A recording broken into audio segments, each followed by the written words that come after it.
Bonsoir à tous, merci de vous joindre à nous encore une fois pour votre émission Zoom sur. Ce soir, nous parlerons du discours du président de la République adressé à la nation. Mohamed Ould Cheikh El Ghazouani a insisté sur le fait que la responsabilité de sauvegarder les acquis et de poursuivre la construction du pays est collective.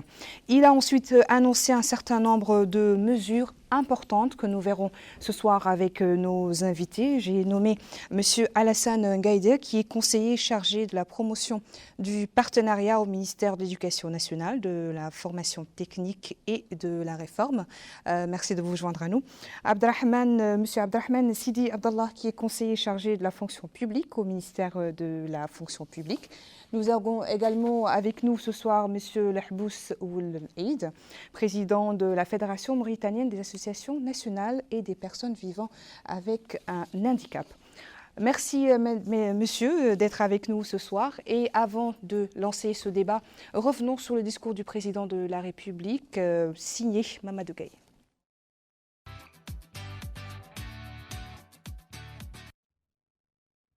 Dans ce message à la nation, le président de la République, son Excellence Mohamed Ould Cheikh El Ghazouani, a indiqué que la responsabilité de sauvegarder les acquis et poursuivre la construction du pays et la promouvoir incombe à tous, et ce, en œuvrant d'arrache-pied à renforcer la cohésion sociale, à jeter les bases d'un état de droit et à réaliser la justice sociale et le développement global durable. Le président de la République a précisé qu'un certain nombre de mesures importantes en matière de la lutte contre la pauvreté et la précarité, de répartition juste du revenu national, de promotion des ressources humaines et notamment dans le secteur des services de base seront mises en œuvre à partir du 1er janvier prochain, en application des engagements qu'il a pris sur lui-même dans son programme électoral, par l'action soutenue de raffermissement de la cohésion sociale, la consolidation de l'état de droit, l'instauration de la justice sociale et le développement global durable. Dans le domaine des acquis, de la lutte contre la pauvreté et la précarité pour assurer une répartition équitable du revenu national et une mise à niveau des ressources humaines, en particulier dans le secteur des services de base, il a été décidé à partir du 1er janvier. Premièrement, augmenter la pension de base de 100% pour les retraités. Deuxièmement, doubler la pension des veuves, des retraités et les prestations d'assurance maladie. Troisièmement, le paiement mensuel des pensions de retraite. Quatrièmement, généraliser l'indemnité de CRE pour inclure tous les directeurs d'écoles primaires et secondaires et l'octroyer sur une période de 12 mois au lieu de 9 mois précédemment. Cinquièmement, augmenter la prime d'éloignement. Sixièmement, augmenter l'indemnité d'encadrement des inspecteurs de l'enseignement de base, secondaire et technique d'un montant de 10 000 ouguiya anciennes. Septièmement, augmenter les salaires des agents de la santé de 30% et généraliser la prime de risque à tous les personnels de santé. Huitièmement, augmenter de 50% la prise en charge des patients insuffisants rénaux et des personnes vivant avec handicap et l'octroi à leur profit de transfert mensuel en espèces de 15 000 ouguiya anciennes. Neuvièmement, l'assurance maladie pour les personnes vivant avec handicap.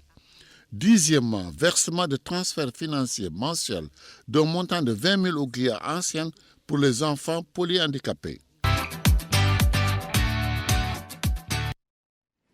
Voilà, c'était donc le discours du président de la République annoncé par Mamadou Gaye. Comme vous le savez, ce soir, nous parlons des éléments du discours du président de la République. Et pour en parler, je vous ai présenté tout à l'heure nos invités.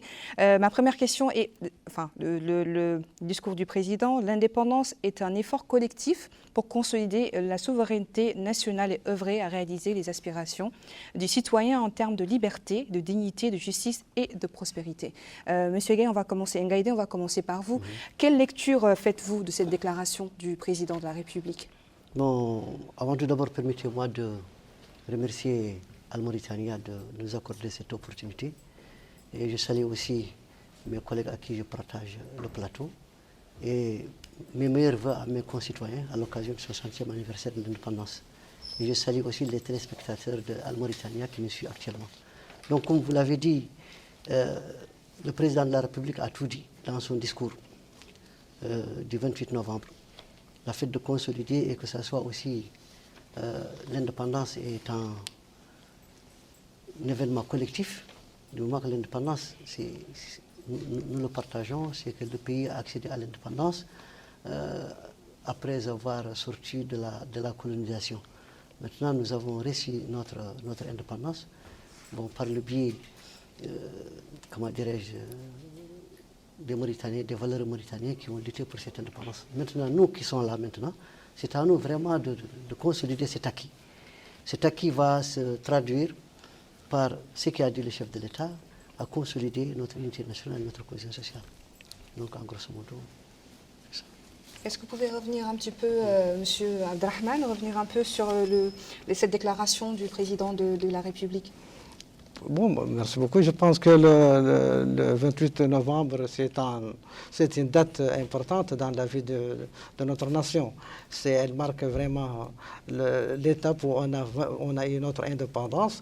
Et le fait de célébrer le 60e anniversaire, c'est un événement tout à fait important. Je pense que le discours, du point de vue forme et du point de vue fond, est un discours inédit. C'est un discours quand même que tout le monde attendait. Du point de vue forme, du point de vue fond, l'ensemble des mesures qui ont été prises, ce sont des mesures qui n'ont jamais été prises dans le pays. Le fait d'augmenter la pension, il s'agit d'un texte qui date de 1961 et qui n'a jamais été touché. Le fait aussi de viser, de cibler l'ensemble des couches vulnérables dans un seul discours, c'est un événement essentiel. Je crois que du point de vue fond, le discours, c'est un discours très important et inédit. Voilà, Monsieur Lehbous, est-ce que vous pouvez nous dire un peu votre compréhension de cette partie où le président dit l'indépendance est un effort collectif pour consolider la citoyenneté nationale? Revenir un peu sur cette partie-là. Je rejoins les collègues pour remercier la Mauritanienne et les remercier pour nous offrir cette opportunité de dire notre point de vue par rapport à cet événement qui, je dis bien, un vrai événement dans le pays parce que c'est sans précédent de telles mesures prises dans un événement comme le 28 novembre, le 60e anniversaire de notre indépendance. Ce qui apparaît, c'est l'importance pour le président de la République de faire une bonne distribution de ressources nationales, choisir les couches les plus vraiment méritants d'une part, mais aussi les plus nécessités d'autre part.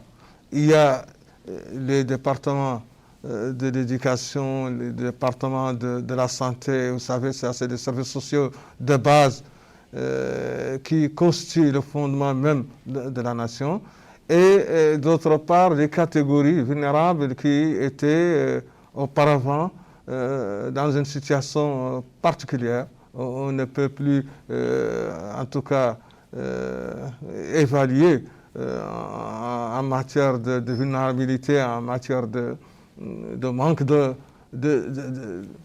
moyens de survie. Et j'espère que ça, c'est une première dans l'histoire du pays. Et je crois que aussi ça ne manquera pas d'impacter sur la vie de toutes les populations pour faire une bonne distribution, pour avoir pensé à des catégories naguère se trouver.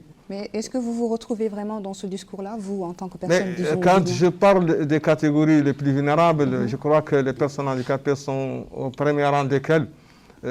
Donc, sans dire les personnes handicapées pour être plus large, pour penser à tout le monde, parce que je n'ai pas vu d'exclusion.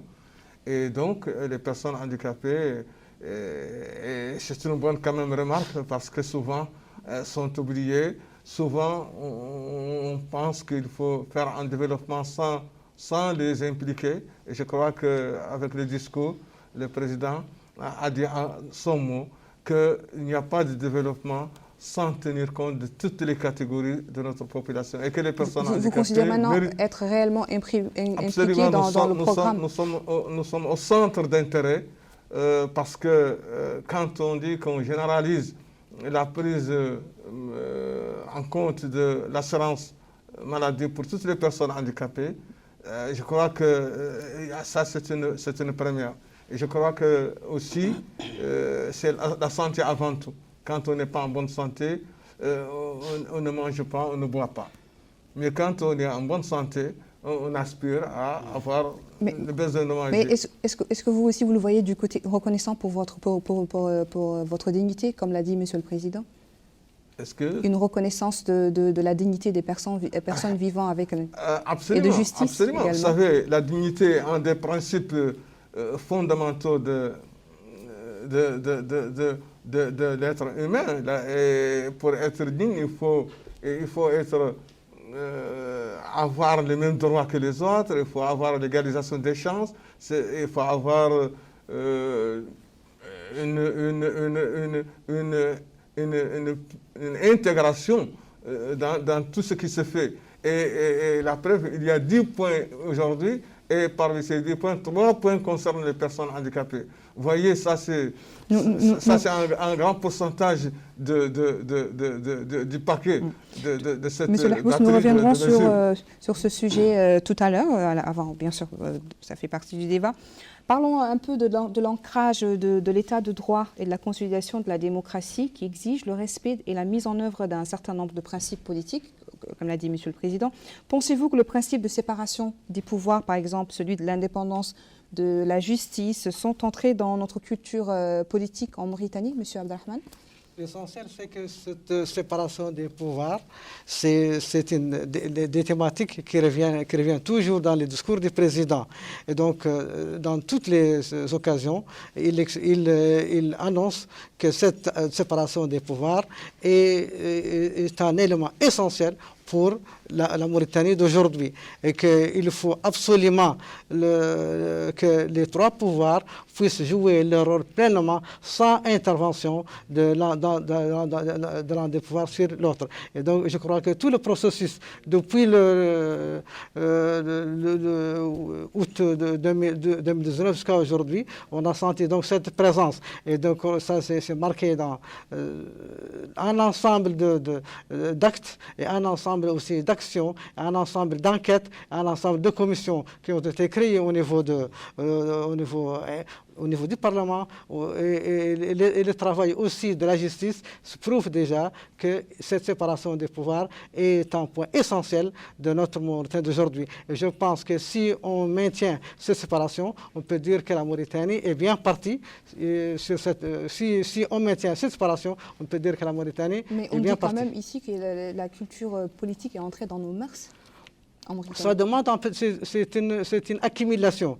C'est un édifice qu'il faut chaque jour essayer de mettre une brique, un élément pour faire ancrer cette culture dans la mentalité des Mauritaniens. Et ce n'est pas avec un bâton magique qu'il faut ancrer cette séparation. Mais dans les discours, dans les faits, dans les actions du président et de son gouvernement, si cette séparation s'incarne, je crois que dans la mentalité des citoyens, la question va être résolue. Et donc, ça prend du temps. Il faut une culture, il faut un ensemble d'émissions, un ensemble aussi de conférences et un ensemble aussi il faut faire entrer cette culture dans la mentalité des Mauritaniens. Et ça doit prendre du temps. Mais existe-t-il des fondamentaux qui peuvent garantir justement cette culture?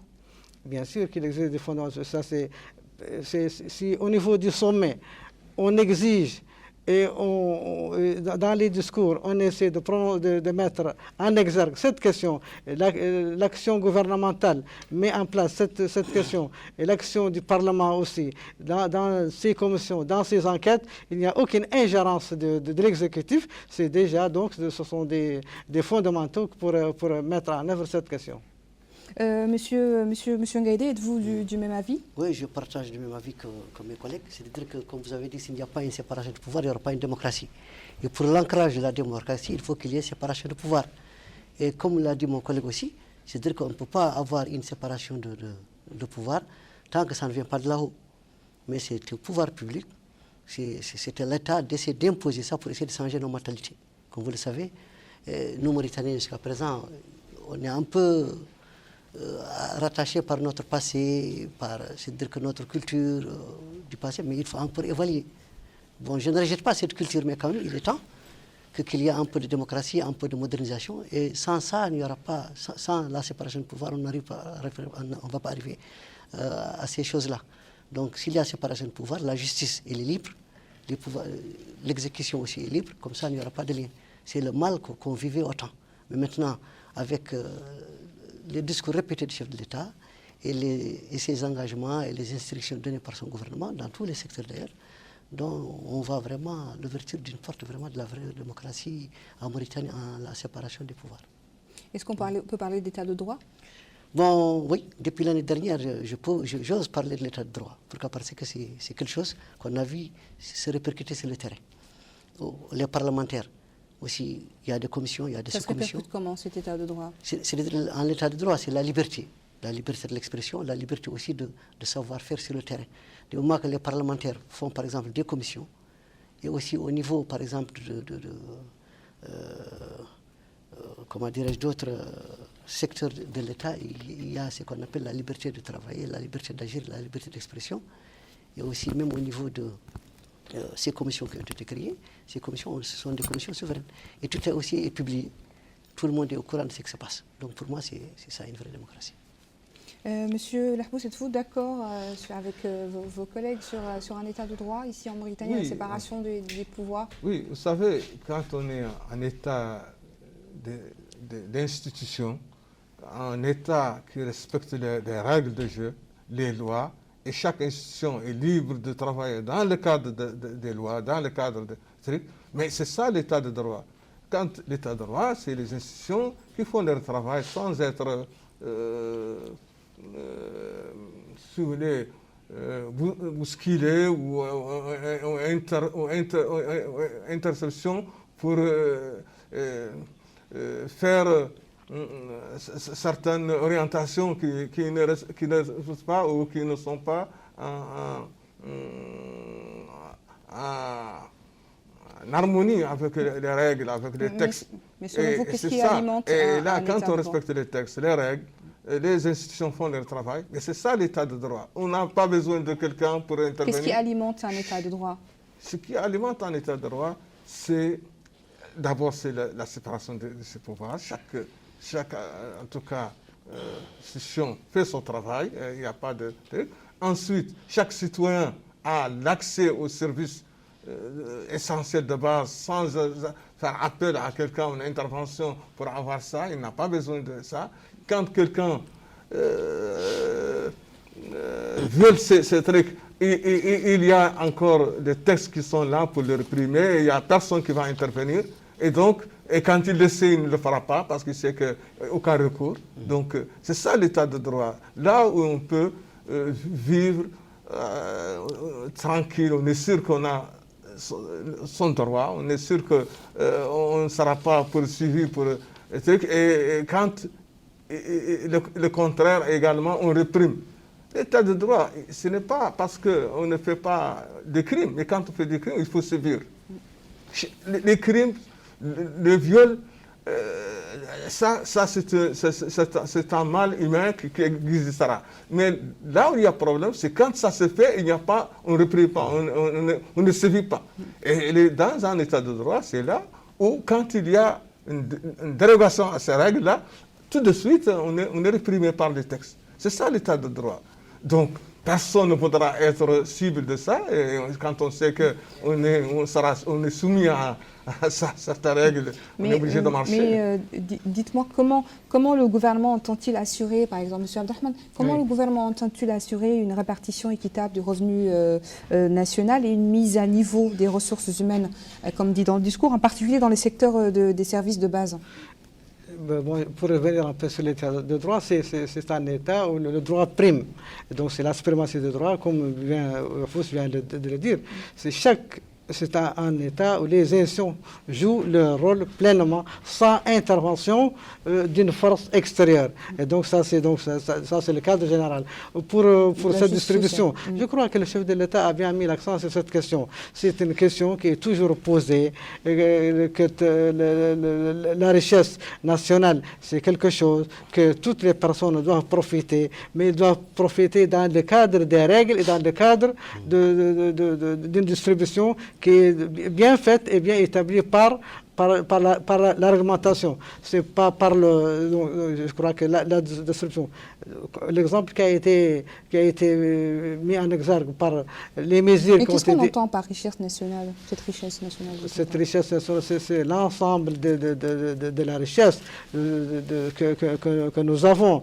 Nous avons donc un État qui est quand même dans notre richesse nationale. Tous les constituants de la richesse nationale, notre trésor public, notre production, l'ensemble des productions, la production agricole, la production animale, la production minière, la pêche et tout ça, c'est un ensemble d'éléments qui constituent cette richesse nationale. Cette richesse nationale, elle doit être... Il y a donc un État qui supervise cette richesse et qui doit la distribuer de façon équitable à permettre à chaque citoyen mauritanien de vivre dignement. Et c'est cette notion de dignité qui doit être mise en exergue. Si on met le retraité dans des conditions acceptables, donc on lui donne une partie de cette richesse.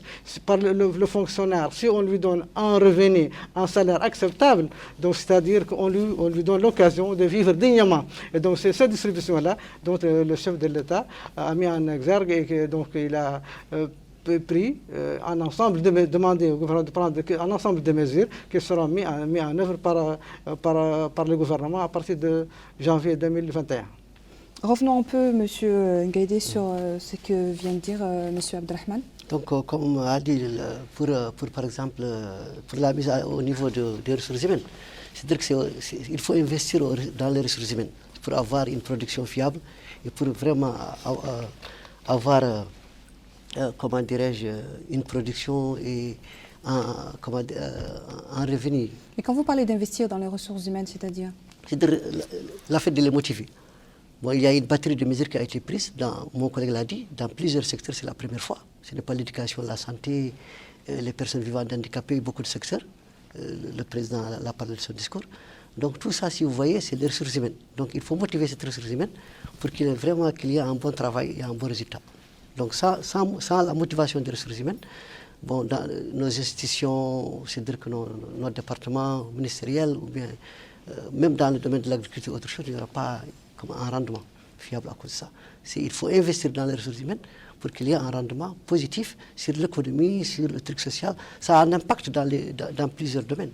Donc, sans les ressources humaines... Mais est-ce que vous dites qu'il y a une certaine léthargie au niveau de nos ressources humaines? Ah oui. Je vous dis, par exemple, je parle sous le contrôle du conseiller chargé de la fonction publique. Nous, au niveau de l'enseignement, on a un problème. On est en train maintenant de voir comment essayer de voir, c'est-à-dire que le nombre de ressources humaines qu'on a. Le nombre d'enseignants, le nombre de professeurs, le nombre de PMP, pourquoi pas, pour essayer vraiment qu'il y ait un rendement positif. Pourquoi? Parce que la plupart, nous avons des enseignants qu'on ne sait même pas où ils sont. Pourquoi? Parce que nous n'avons pas un outil fiable de mesurer et de contrôler. Mais avec l'outil SIG qu'on a, on est en train de faire un recensement de tout le personnel de l'enseignement pour essayer de réencadrer et vraiment que nous puissions effacer la mentalité que nous avons. On a un président qui est là, qui veut nous aider. Donc il faut qu'on change de mentalité, il faut qu'on change de comportement.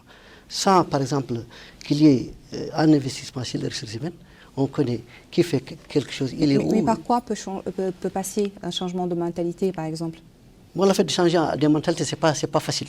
Mais comme l'ont dit mon collègue, il faut toujours commencer petit à petit. S'il y a une volonté politique. Vous avez un exemple, par exemple? C'est-à-dire, par exemple, nous, en tant qu'enseignants, les enseignants ne recevaient la CRE que durant 9 mois. Et puis c'est légal parce qu'ils ne travaillent que 9 mois. Maintenant, il y a une augmentation de 12 mois de la CRE. Et il y a même les directeurs d'école fondamentale qui ne reçoivent pas la CRE. Maintenant, ils les reçoivent. Ça, c'est une sorte de motivation. C'est pour essayer aussi qu'il y ait une rétention et que ces enseignants-là restent en place pour essayer de les motiver, pour ne pas aller chercher ailleurs. Donc, c'est un exemple. D'accord. Bon, il y a aussi, par exemple, l'augmentation de l'indemnité de l'éloignement. pour moi, je ne dirais pas l'augmentation de l'indemnité de logement, mais c'est l'augmentation de l'indemnité des zones difficiles. La plupart. Nous reviendrons tout à l'heure sur cette partie-là. Et si vous avez un autre commentaire, M. Lahbous, concernant aussi les ressources humaines, et en particulier les secteurs de services de base. Oui, en partie, c'est l'égalisation des charges. C'est permettre à tout le monde d'accéder à ces ressources-là. Et je crois que les exemples que les camarades ont cités, quand je vous prends l'exemple de cette décision de permettre à tous les enfants polyhandicapés qui étaient une charge à leur maman, parce qu'une maman qui a un enfant polyhandicapé, vous n'avez pas idée de ça, elle ne peut faire dans la vie que s'occuper de cet enfant handicapé. Parce qu'un enfant polyhandicapé, pour votre information, un enfant qui a des troubles de croissance, un enfant qui a des difficultés motrices ce fond de débilité, donc c'est quelqu'un qui est là, il peut faire 30 ans entre les mains de sa maman. Quand vous voyez quelqu'un entre les mains de sa mère, et lui il a 30 ans. Vous voyez, ça c'est dur. Et elle ne fait dans la vie que s'occuper de lui. Donc, elle n'a pas de revenus pour la famille parce qu'elle s'occupe de cet enfant-là. Et donc la famille a un manque à gagner. Et elle ne peut pas jouer le rôle de mère de famille dans ça. Et aujourd'hui, avec une prise en charge, un cash transfert mensuel qui permet à cette maman-là de s'occuper de cet enfant-là et se libérer pour apporter sa contribution à la vie de la famille, ça c'est une distribution de main. Quand on permet à toutes les personnes handicapées de pouvoir trouver une assurance maladie. Donc, vous savez, la santé a un coût. Elle n'a pas de prix, mais elle a un coût. Ce coût, rares les gens, les personnes handicapées qui pouvaient le payer. Et donc, qu'est-ce qu'il y a? Bon, on est là jusqu'à partir parce qu'on ne peut pas se soigner. Aujourd'hui, on est à l'abri de ce qu'on a maintenant, le droit à la vie, parce qu'on ne laisse pas mourir comme ça. Avant, on est obligé parce que la santé a un coût, on ne peut pas le payer. Qu'est-ce qui reste, c'est mourir. Hein? On se soigne, on est parti. Donc, ça, c'est une bonne distribution. Autre chose que je voudrais signaler, cette décision, vous avez entendu dans cette semaine qu'il y a une école de formation pour les éducateurs spécialisés pour toutes sortes Si vous permettez, M. Lahbous, nous reviendrons tout à l'heure sur cette pour finir avec cette partie de justice sociale. Le président a annoncé bien sûr d'importantes mesures sociales qu'on peut répartir en trois grandes catégories, le doublement et la mensualisation des pensions des retraités par exemple, l'amélioration des rémunérations des enseignants, vous en parlez tout à l'heure, et des soignants, et l'accroissement au soutien aux catégories sociales les plus défavorisées. Nous reviendrons sur cette partie-là, bien sûr, tout à l'heure. Mais avant ça, nous allons parler d'une autre mesure du président de la République qui a rappelé que l'après-Covid ne signifie pas la fin de la pandémie, que la fin de la pandémie est derrière nous. Bien entendu, au contraire, le virus toujours actif nous indique une nouvelle vague se propage. Selon vous, quelles pourraient être les conséquences d'une deuxième vague durable sur les réformes initiées sur l'ensemble de l'économie nationale? Bon, l'essentiel, c'est l'impact de cette Covid-19. Je crois qu'elle est sentie partout dans le monde. Quand, par exemple, on écoute la radio, la télévision, ce qui se passe en Europe, en France et dans les pays occidentaux, des pays qui sont connus pour leur libéralisme et pour la force de leur économie. Et quand on écoute ce qu'ils ont senti dans ces pays, on sent vraiment que le problème est grave et que le monde traverse des moments très difficiles. Et donc, nous, notre pays, nous avons un pays qui vient de fêter ses 60 ans d'indépendance. C'est un pays du tiers-monde et c'est un pays aussi qui a connu beaucoup d'événements qui ont tardé un peu son développement. Et le phénomène ou l'événement Covid-19, c'est vraiment un handicap majeur pour notre économie nationale. général. Et je crois que ces derniers temps, lorsqu'on a senti que les frontières ont été fermées entre les régions, entre nous et les pays limitrophes, entre nous et le Maroc, on a senti vraiment dans nos foyers, dans la cuisine mauritanienne, elle a senti ce phénomène. Et donc, je crois que nous tous, nous avons senti que le problème, la question est grave et très difficile. Et je crois qu'il faut maîtriser l'ensemble des mesures barrières. Et d'ailleurs, nous, on porte maintenant les masques. C'est pour essayer de respecter un peu ces barrières. Il faut donc respecter l'ensemble des consignes. Il faut aussi écouter les consignes qui sont données par les autorités sanitaires. Et il faut essayer de... Quand on sent qu'on est malade, on doit donc essayer de passer les tests et de ne pas cacher qu'on est malade. Et donc la question est grave, elle a touché tout le monde et notre pays fait partie de ce monde. Et notre pays est un pays aussi vulnérable et notre économie, elle dépend des économies mondiale, et donc c'est le phénomène de la mondialisation. Je crois que nous devons tous respecter l'ensemble des mesures sanitaires pour pouvoir surmonter ce problème. Monsieur Gaïdé, quel est votre avis sur les réformes initiées et sur l'ensemble de l'économie nationale concernant l'après-Covid? C'est très inquiétant, surtout cette deuxième phase. On sait ce qu'on a enduré lors de l'apparition de la pandémie, mais quand même, c'est quelque chose de mondial. Donc, ça a un lien avec tout le monde. Et nous aussi, en tant que pays du tiers-monde, vraiment, on a vu ce qui s'est passé comme problème de l'économie, la cherté des trucs, la fermeture des frontières entre les pays, et même dans les wilayas. Donc, c'est des leçons à tirer pour cette deuxième vague. Il faut prendre les précautions, respecter les mesures barrières, et aussi de trouver localement une production, que ce soit agricole ou autre chose, pour essayer de parier à cette Covid. Mais l'essentiel, comme nous avons dit, il faut toujours essayer de changer de mentalité et aller avec cette Covid.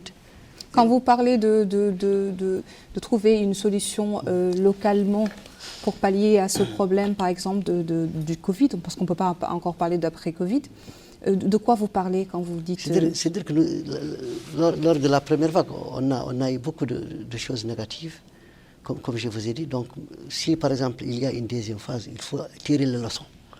C'est en tirant ces leçons vraiment que nous pouvons essayer d'arriver au bout de cette Covid pour que ces conséquences ne soient pas très négatives sur les retombées, que ce soit économique ou autre chose. C'est ça que je veux dire. Mais, Monsieur Lahbouz, comment les personnes vulnérables ont-elles vécu cette période ou vivent toujours cette période? C'est une très bonne question. Vous savez, nous sommes le maillon le plus faible. Les personnes handicapées en général sont très vulnérables. Pourquoi? Parce qu'elles ne peuvent pas très souvent respecter les mesures de distanciation, parce que quand vous voyez, moi je suis en fauteuil roulant, je suis obligé d'avoir un assistant et je ne peux pas me séparer de lui. Et donc, je subis naturellement tout ce qu'il fera subir. Ou le contraire, vice-versa. Il peut subir ce que... Donc, les personnes visuelles aveugles qui ne voient pas, ils touchent à tout. Et ça, ils sont exposés.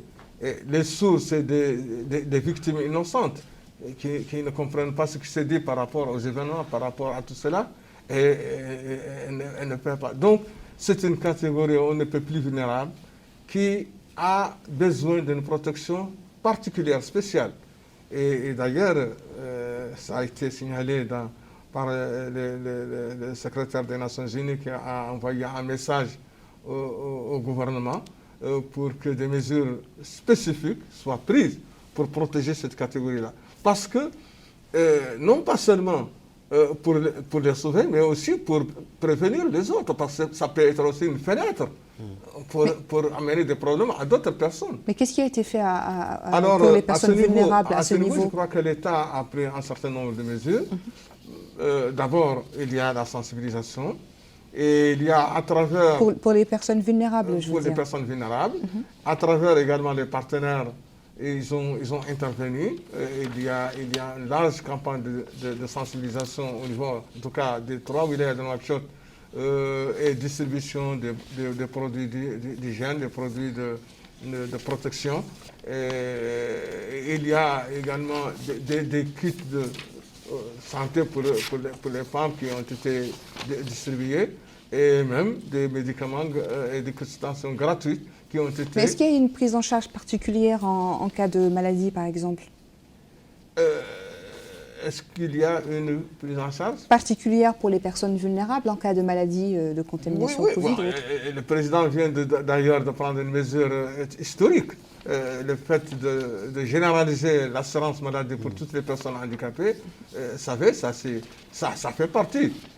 C'est quoi? C'est une prise de conscience forte, parce que le président sait que dans cette période où il y a cette pandémie, les personnes handicapées sont exposées et constituent l'élément le plus. Donc, il faut prendre une mesure d'urgence qui consiste maintenant à les prendre en charge. Et là, en plus de la prise en charge qui est généralisée pour le Covid quand même, parce que l'État, chacun sait que c'est gratuit. Les consultations sont gratuites, et ainsi de suite. Là, l'État déjà a assuré la gratuité. Mais pour les personnes handicapées, on a donné une autre marge qui est une réponse à la situation des personnes handicapées. Et par rapport à la deuxième partie de votre question, par rapport à le président a dit qu'on n'a pas la Covid-19 derrière nous. C'est encore devant.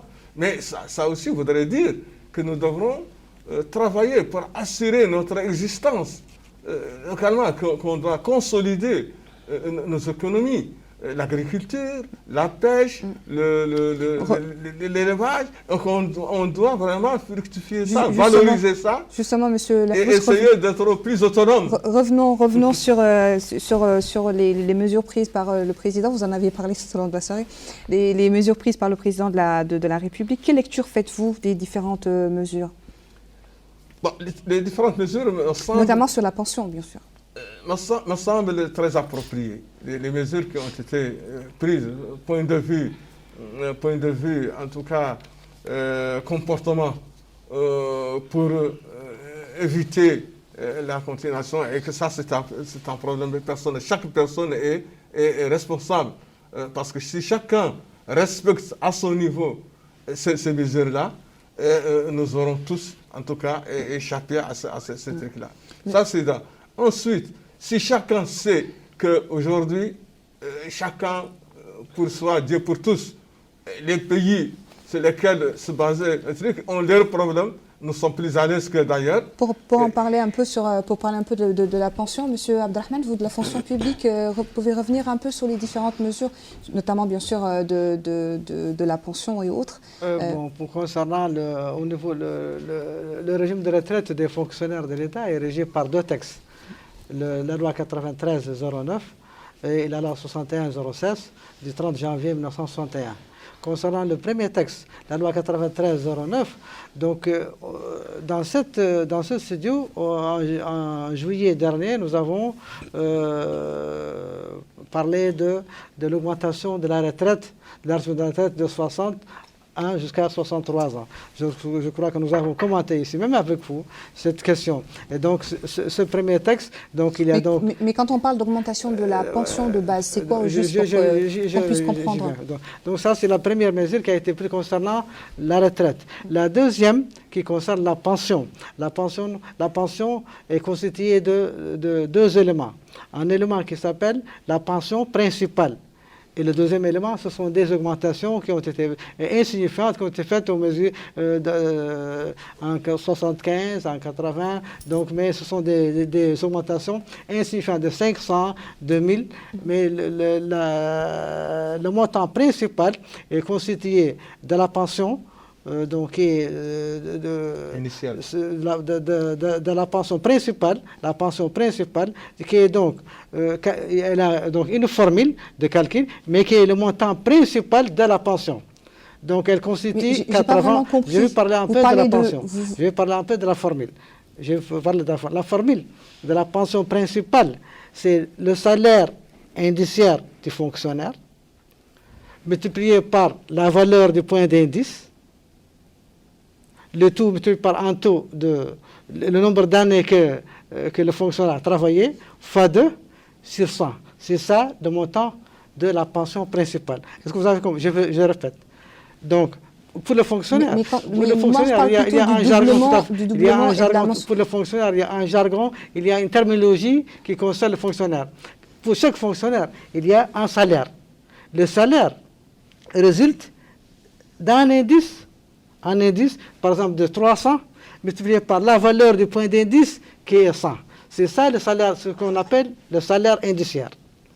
Pour les retraités, donc ce salaire indiciaire, multiplié par la valeur du point d'indice, le tout multiplié par un taux. Vous pouvez donner un exemple concret parce que c'est pas tout le monde qui peut vraiment comprendre. Disons, par exemple, un fonctionnaire qui a un salaire indiciaire de 100. Il faut être un peu plus pédagogue pour que... De 100. Les textes fixent la valeur du point d'indice à 100 ouguiya.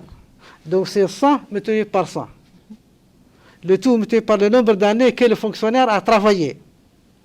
Donc il a travaillé 10 ans, 15 ans, 20 ans, 35 ans. Avant le 2020, on raisonnait sur les années de service. Donc, donc on les utilise pour le calcul de la pension. Donc 100 multiplié par 100, multiplié par le taux, qui est donc le nombre d'années, multiplié par 2, le tout sur 100. C'est pour trouver la pension principale. Cette pension principale-là, qui constitue l'élément principal de la pension, qui sera doublé, qui sera multiplié par 2. Par exemple, quelqu'un qui a 50 000, qui a, disons, une personne qui reçoit 100 000 en Sénégal chaque 3 mois. Chaque 3 mois. Donc, chaque 3 mois. Donc, son salaire mensuel, c'est 33 000. Maintenant, de la nouvelle décision, qu'est-ce qu'elle va avoir? C'est 33 000. Ces 33 000 sont composés de 2 éléments. La pension principale et les augmentations que j'ai dit qui sont insignifiantes. 5 000, 10 000. Donc la pension principale sera multipliée par 2. Donc quelqu'un qui reçoit donc 100 000 par 3 mois. Le montant par 3 mois, j'ai dit 3 mois. Donc c'est 33. Donc il y a 20 000 qui sera multiplié par 2. Donc il y aura 40 000 plus 13 000. Donc il va trouver ça mensuellement. Est-ce que j'ai compris? Et au total, ce sera les 20 000 plus les 13 000. Multiplié par 2. Les 20 000 qui devient 40 000. Les 20 000 sont multipliés par 2. On ajoute les 13 000. Donc 53 000 mensuellement. Ça, c'est approximativement. Bien que la formule, ce sont les services du ministère des Finances qui doivent calculer ces formules. Je donne des données approximatives, bien sûr. Parlons également de la généralisation de l'allocation CRE. CRE pour inclure tous les directeurs d'école primaires et secondaires et octroyer sur une mesure de 12 mois au lieu de 9 mois précédemment. Vous en parliez tout à l'heure, M. Ngaïdé. C'est-à-dire que nous remercions vraiment le chef de l'État. Il a vraiment allégé la plateforme revendicative que les syndicats avaient déposée au ministère, surtout sur ce processus sur la CRE. Il y avait les directeurs du fondamental qui ne recevaient pas la CRE. Et la plupart des directeurs d'école au niveau de l'intérieur enseignent, parce qu'il y a un déficit. C'est des classes uniques. Donc vous êtes nommé directeur, mais vous n'avez pas la CRE, or que vous enseignez. Donc c'est une inaptitude de CRE. Donc le chef de l'État l'a généralisé. Bon, au lieu de 9 mois, il a fait 12 mois. Donc c'est une manière aussi d'essayer de motiver ces enseignants-là pour que vraiment ils fassent le travail comme il faut, comme je l'avais souligné. Donc aussi, comme vous le savez, il y a tellement beaucoup de dysfonctionnements sur notre système éducatif, ça je l'ai dit. Donc avec cette prime-là, vraiment, on va essayer quand même d'essayer de trouver une autre solution pour que ces enseignants puissent... Monsieur Ngaïdé, nous reviendrons tout à l'heure sur l'allocation CRE. Et Monsieur Abdelrahman, j'ai une autre question concernant le doubler la pension des veuves retraitées et leurs prestations d'assurance maladie? Bon, concernant la première question, la population qui bénéficie de la pension, elle est composée de 3 sous-populations. Il y a les fonctionnaires. Cette population, d'ailleurs, elle est de 30 000 unités, 30 000 personnes. Donc, elle est composée de 3 sous-populations. La première population sont les fonctionnaires, les anciens fonctionnaires, constituent un peu 11 000 fonctionnaires retraités. Il y a donc les militaires et la police nationale. Et donc, c'est un peu environ 16 000 unités. Donc, les restes, ce sont ce qu'on appelle les veuves. Les veuves, ce sont des femmes donc, qui reçoivent une pension du père décédé. Donc, cette pension-là que ces veuves reçoivent sera doublée, donc elle sera multipliée par 2. Donc, c'est un peu... elle constitue une partie de la pension du veuf, de personnes décédées. J'ai quand même une petite question juste avant de revenir sur ces aspects-là. Mais qui va financer ces augmentations? Est-ce l'État? Est-ce la fonction publique? Ou est-ce les travailleurs? C'est une décision qui est prise par le président de la République. Donc c'est le Trésor public qui va financer. C'est le Trésor public qui va financer cette augmentation. Bien sûr que on ne peut faire cette augmentation que sur la base des richesses nationales. Mais et les travailleurs au niveau de la caisse de sécurité sociale? Non, le travailleur, avant sa retraite, il verse une partie de son salaire. C'est un peu 6% qu'il verse lui-même. Mais le tout est financé par l'État. Quand il est inactif, il ne verse plus. Il reçoit, lui sa vie active. Mais pour les travailleurs maintenant? Toute sa vie active, donc c'était pour l'État. Et pendant cette vie active, il a cotisé de 6% de son salaire pour vivre la deuxième phase, qui est donc la retraite. Mais après la retraite, lui, il a déjà contribué dans la phase active. Maintenant, ce sont les actifs, les fonctionnaires actifs qui vont bien sûr... c'est l'État. Donc, c'est l'État qui va financer, mais on dit souvent que ce sont les actifs, les fonctionnaires qui financent, qui payent pour les inactifs. Mais ce ne sont pas les travailleurs au niveau de la caisse sociale qui financent? Non, ici on ne parle pas de caisse sociale. La caisse sociale, c'est une autre sphère. Nous, maintenant, on parle de la sphère des fonctionnaires, de tous ceux qui sont régis par un statut général, un statut particulier ou un statut spécifique. Donc, c'est-à-dire les fonctionnaires, les magistrats, les policiers, la protection civile, les militaires, c'est ça. Donc, par de ces populations. Pour ce qui est de la caisse, elle est régie par, les travailleurs sont régis par le Code du travail et la convention collective. Et les augmentations qui les concernent doivent être établies dans le cadre des négociations collectives. Les travailleurs, le patronat et l'État doivent lancer des négociations collectives. Et dans ces négociations collectives, il y aura des améliorations, des augmentations. Mais nous, on parle de la sphère des fonctionnaires de l'État, des militaires, des magistrats, de la Cour des comptes, de la police.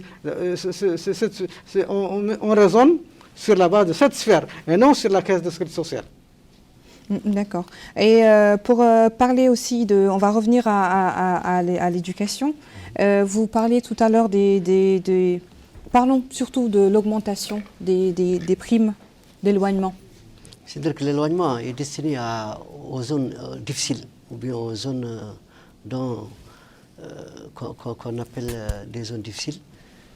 Comme vous le savez, les écoles sont éparpillées partout dans le pays.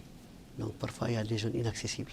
Donc le fait d'affecter un agent de l'État dans ces localités-là, il est nécessairement vraiment... Il y avait une prime d'éloignement qui a été même augmentée la fois passée, qui varie entre 50 et 100%.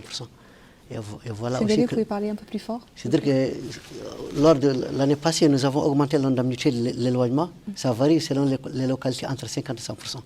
Et voilà maintenant que le président de la République va doubler cette indemnité. C'est pour essayer que les enseignants restent sur leur place, surtout dans les recoins de ce pays. Donc ça vient vraiment à point nommé. Ça va aussi constituer un truc de rendement pour ces enseignants pour qu'ils puissent vraiment rester dans leur localité et enseigner. Là, vous parlez de l'indemnité d'encadrement des inspecteurs de l'enseignement de classe. Les inspecteurs avaient une indemnité d'encadrement. Maintenant, ils ont une augmentation de 10 000 roupies anciennes sur le travail. Parce que c'est des gens qui encadrent à proximité sur le terrain. Et aussi, le fait de motiver les enseignants et laisser les inspecteurs, ce n'était pas équitable.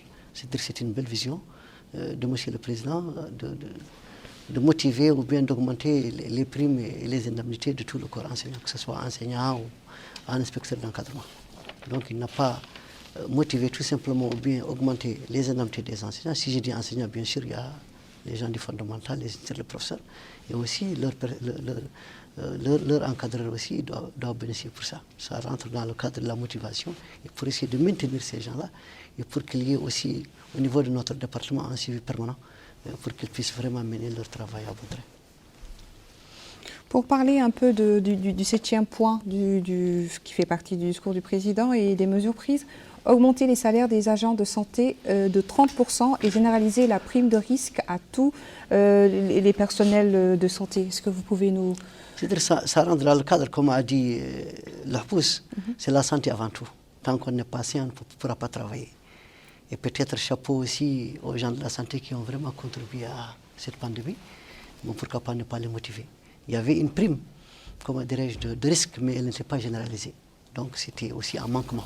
Et pour combler ce manquement, il était question de la généraliser, pour que vraiment que tout le monde se sente vraiment qu'ils sont... Donc cette augmentation vient à point nommé, voyant un petit peu la situation durant cette pandémie. Ah d'accord, pourquoi pas? Parce qu'ils sont au premier plan, ils sont au front. Donc c'est comme nos soldats. Ici aussi, c'est nos soldats de la santé. Pourquoi pas? Donc il faut les glorifier, il faudra les encourager, pourquoi pas? Et espérons aussi que dans les autres années, que d'autres départements soient motivés. Mais maintenant, du moment que nous avons cette pandémie, pour moi, cette augmentation de 30% et la génération de l'indemnité de risque, vraiment, vient à point nommé. Voilà. Et votre point de vue, monsieur Abdelrahmane, concernant cette augmentation des primes de risque? Comme étant quelqu'un de la fonction publique, je dois vous préciser que la population enseignante et la population santé constituent plus de 87% de la population des fonctionnaires. Donc, le personnel enseignant et le personnel sanitaire constituent plus de 87% des fonctionnaires de l'État.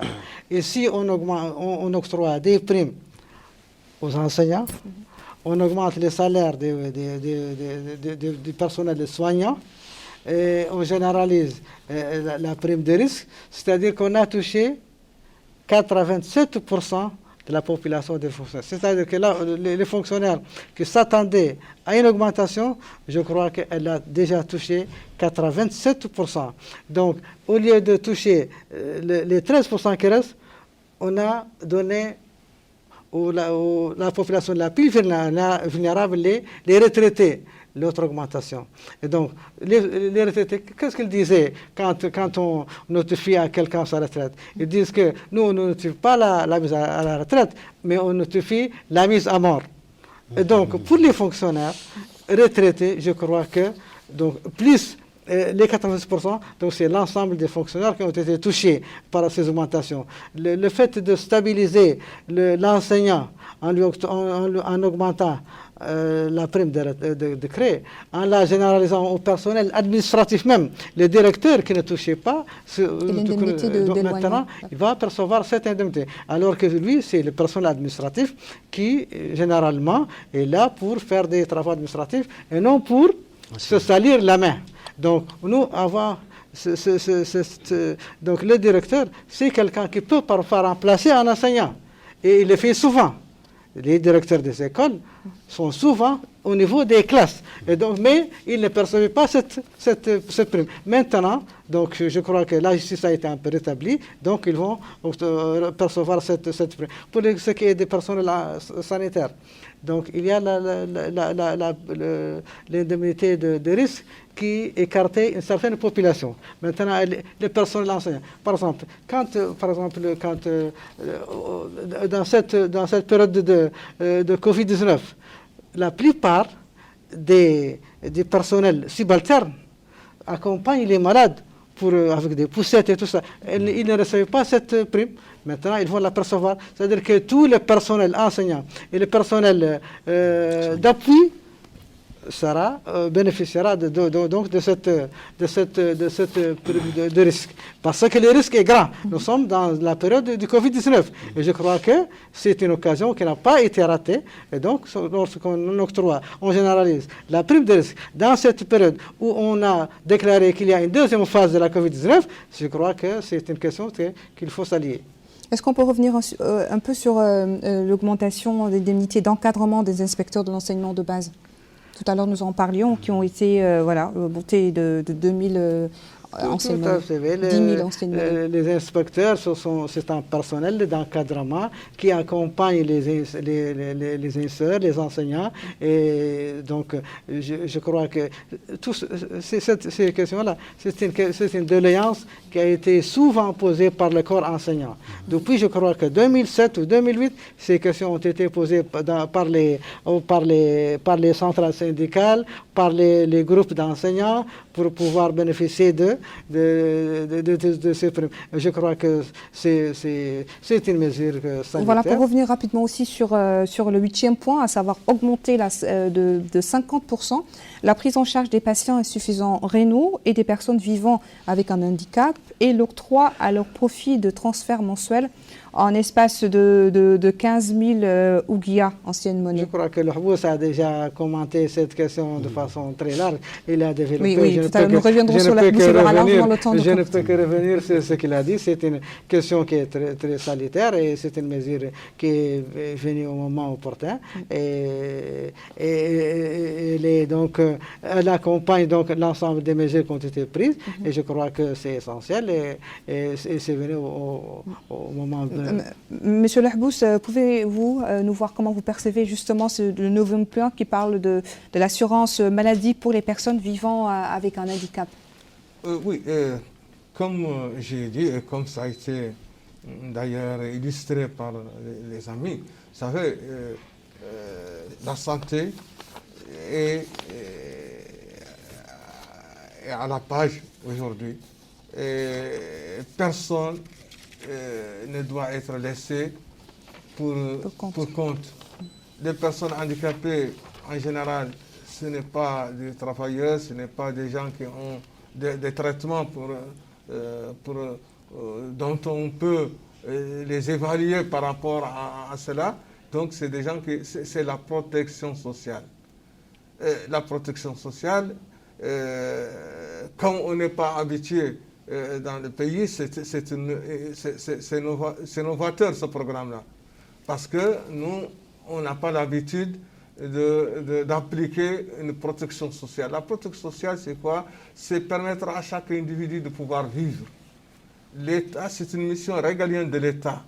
Aujourd'hui, vous avez posé une question en état de droit. Voilà un état de droit qui pense à permettre à tout un chacun de vivre.